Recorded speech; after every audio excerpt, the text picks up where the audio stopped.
Hey guys, welcome to my channel. If you're new here, my name is Ohemaa. If you are a returning subscriber, hey! I have been meaning to try this new Milani foundation.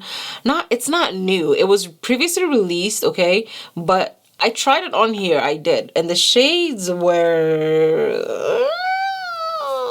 okay, the shades were not so good. So I think I heard somebody else on YouTube talk about them having new deeper shades. So if you want to see what these complexion shades look like on me, and also if you want to see how it wears, how it blends, and all that good stuff, then keep on watching, because we're finally able to try the Milani Conceal and Perfect foundation.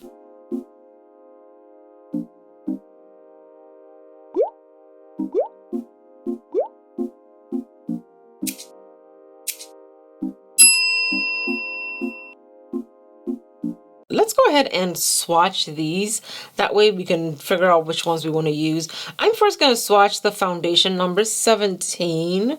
Okay, this is what that bottle looks like. It says it's a medium to full coverage, lightweight, oil-free formula, long wear, water resistant. I'm not gonna go swim with it, but anyway, it's water resistant. If ever you thought about, swimming in your makeup, it looks like this foundation's got you covered, okay? Milani, what are you doing out here? This is how I like my foundations to look. That way, when I blend it in, it can balance out my neck shade and it would not look too crazy. This now is the shade 18, and the shade 18 is Truffle. Okay, I see what they did there. So I'm probably gonna be using the shade 18 because Truffle seems to be a cooler or probably like a neutral tone foundation, and 17 is a warm tone foundation. I'm gonna do the neutral one, not the warm one. Okay, so now I'm gonna swatch the Milani Conceal and Perfect Long Wear Concealer. This one on the website, it says that it can cover up to 12 hours. First, I'm gonna swatch the shade 180. It feels very creamy, like it's not blotchy by any means, but this is 180. This is shade 185. I don't know if I'm gonna be able to use any of these shades on my face compared to the foundations, but yeah.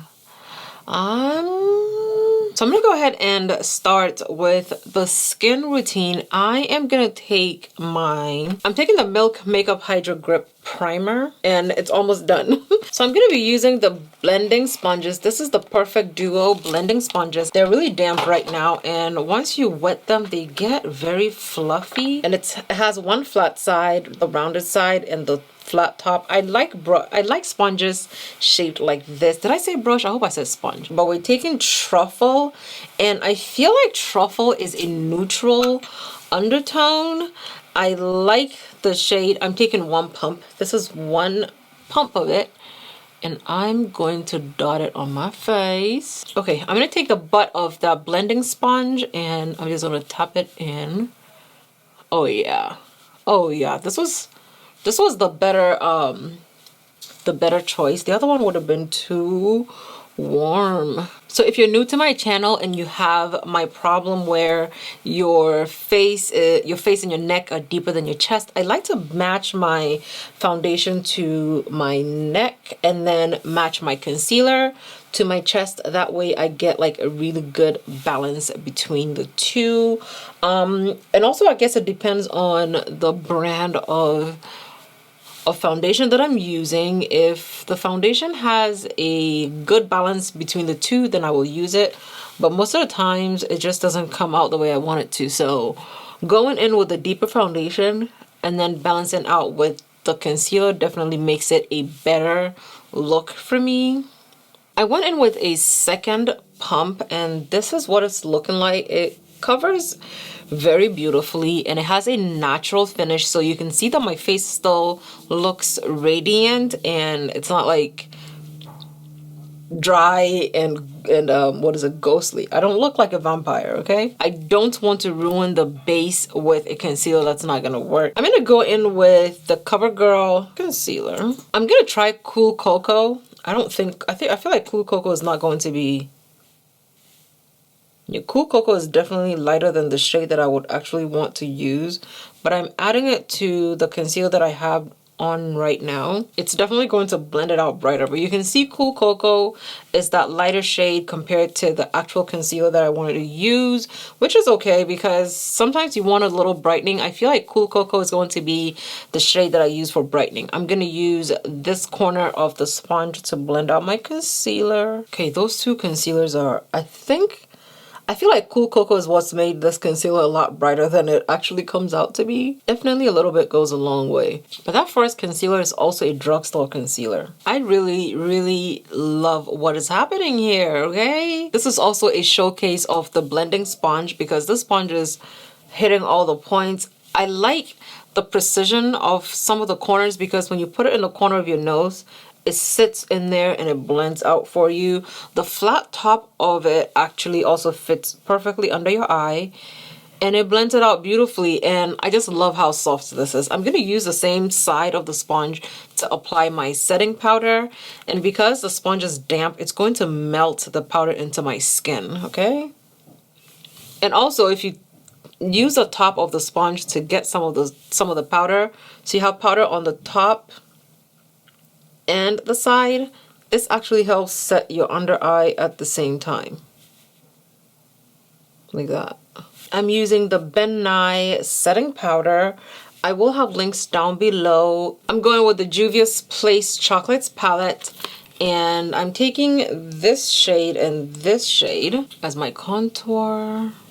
So Milani sent over some cream blushes, and we have 4 shades. Dear Milani, the packing peanuts. Oh my goodness. They're driving me crazy. Look, there's a whole bunch of them. This is the shade Nude Kiss. Okay, so this is Coral Crush. Ooh, I'm definitely going to be using this next shade, which is Blushing Berry. Okay, this is Blushing Berry, which I feel like I'm definitely going to be using Blushing Berry. It's deep enough that I feel like it will show. This is Merlot Moment. Merlot Moment is that deeper looking shade, okay? I'm definitely going to be going in with Blushing Berries. I'm going to blend it in with my finger. It has that little sheen to it that looks like the Fenty cream blushes, so then you probably don't need to add highlighter if you don't want to. That's a very beautiful finish to it. Okay, so the time is now 11:19. Let's say 11:30, okay? I'm going to say that just this is the time when I finished my base routine. That way we can start our timer, so we can start our timer and see how this foundation wears. However, I feel like the cream blush is probably going to like mess up the situation. I'm just putting that out there because it's cream. I feel like it's going to melt at some point and it's going to cause some problems, okay? Just in case that happens, I just want you to know that the blush may be a little problematic, okay? Okay, so I'll see you guys after I finish my face, just so I can show you what it looks like, and then we'll come back after 4 to 8 hours so we can see what my face looks like. So this is my finished look. Right now it's 12:14. I'm gonna go and then I'll come back and we'll see what my face looks like in a few hours. Okay, you guys, so the time is now 4:30, so it's been 5 hours since I finished my face and I ate because I was hungry as hell. This is what my skin is looking like. Oh god, let me know. I don't think it looks bad. Well, it's oily for sure, but it doesn't look bad. And I have been smiling like crazy because I was like, if I keep smiling, I'm gonna get smile lines. That didn't happen. Now, I like the fact that whenever the oils came through, you can see that the deeper parts of my face are still deep and the highlighted part is still highlighted. Well, I can't really tell where the cream blush is anymore because the whole thing is oily now. The brows are oily, the forehead, like everything is oily right now. So I don't see any flaws from here, but maybe I might see something up close. Yeah, everything looks to be intact. I also feel like if you use a foundation that matches really, really close to your skin tone.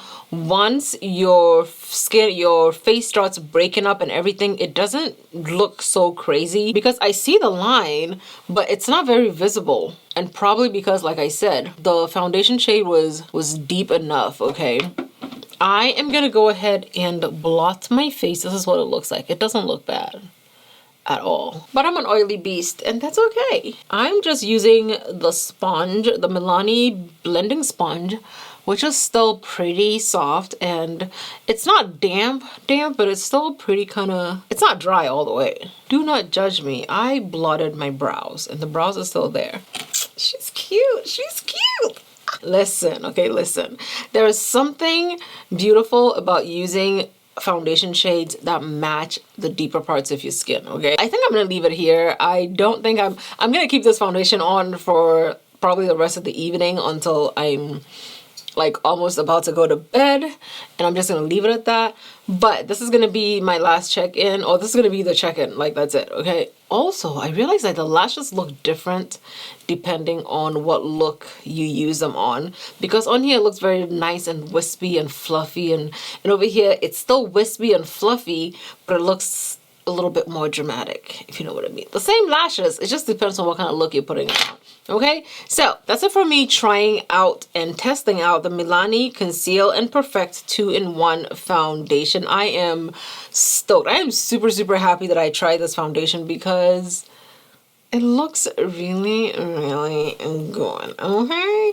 Let me know down below in the comments if you've tried this foundation and the concealer. Let me know what you think about it. Let me know how you feel about it. I love you. I'll see you guys in my next video. Bye. I mean, since you're still watching, might as well watch me add a little bit of powder to my face. Because like I said, I'm keeping this makeup on for the rest of the evening.